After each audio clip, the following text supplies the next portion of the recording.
Pare um instante. O que você vai ouvir agora pode mudar sua vida. Assim diz a palavra de Deus.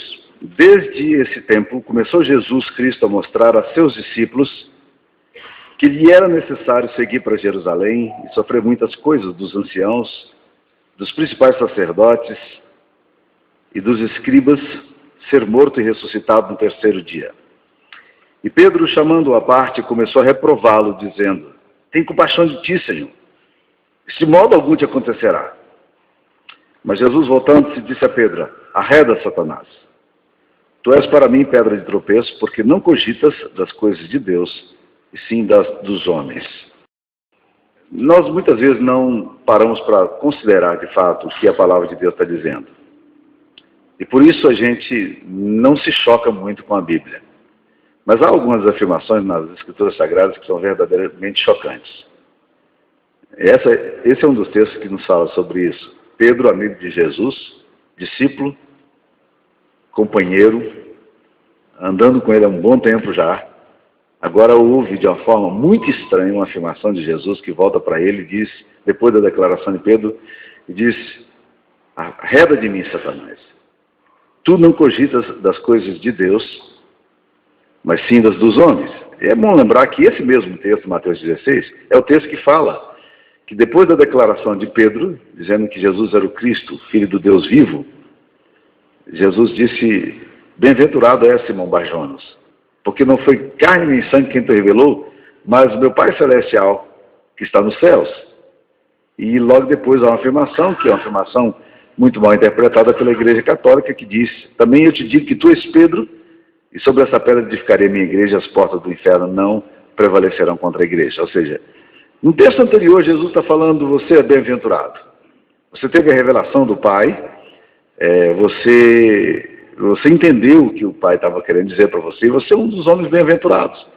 Essa compreensão que você tem, Pedro, não é uma compreensão humana, é uma compreensão espiritual.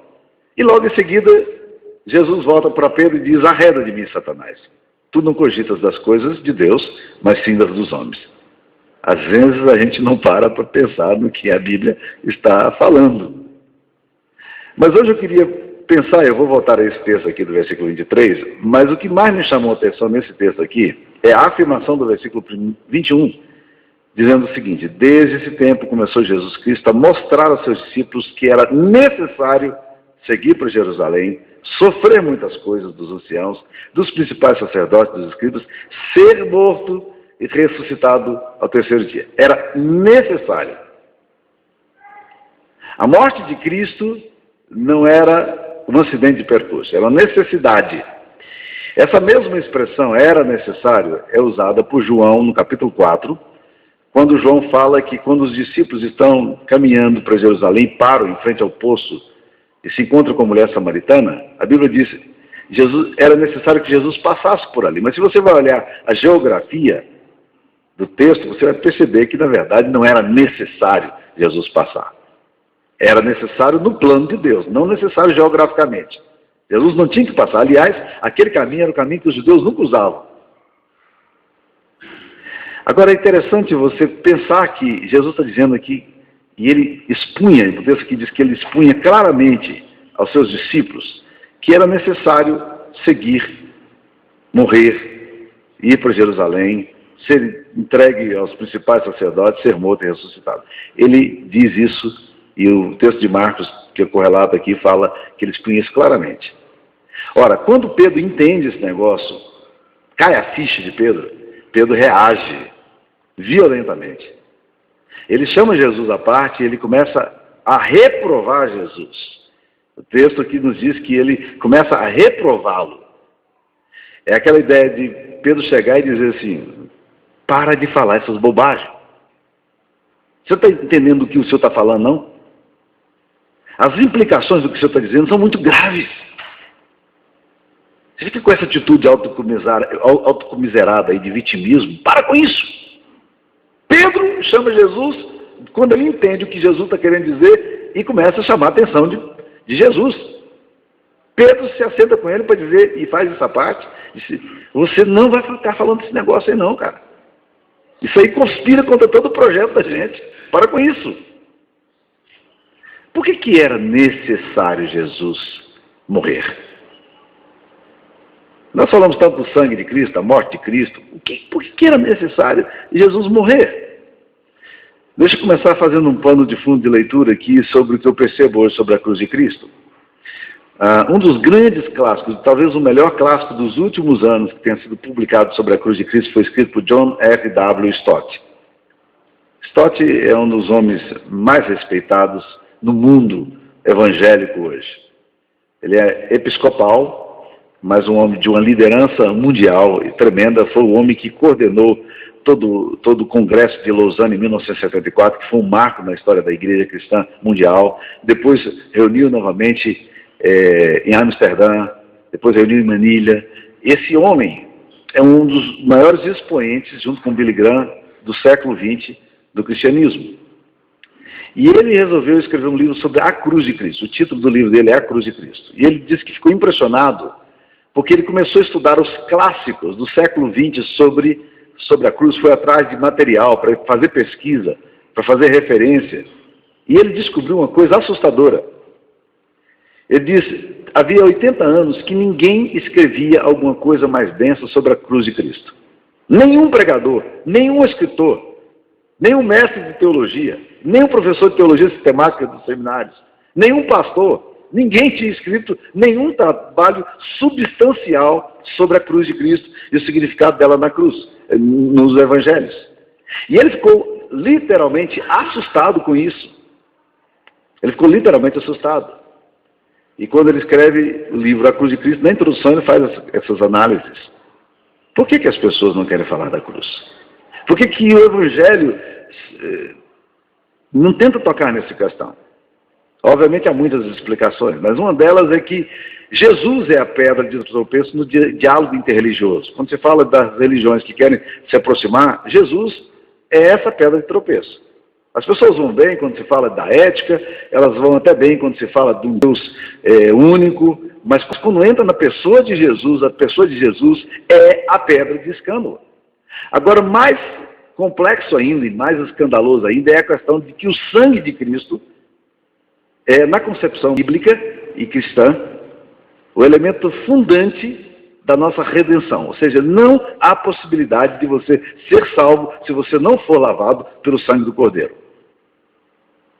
Se você tentar qualquer outro caminho, esse caminho é o caminho que as Escrituras Sagradas não tocam nele.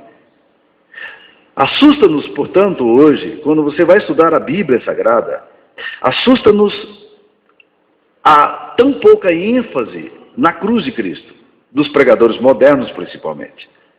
Os pregadores modernos falam de tudo, mas eles não querem tocar na questão da cruz e do sangue. A bem da verdade, eu já pastoreei uma igreja que a líder do departamento infantil chegou toda assim, moderna, toda articulada, pedindo para que a gente retirasse o material da APEC, da escola dominical, porque tinha sangue demais. E os meninos poderiam ficar assim meio apavorados com a ideia do sangue. E ele disse, não, deixa com o sangue aí. Vai ler a Bíblia, você vai ver como o sangue está presente.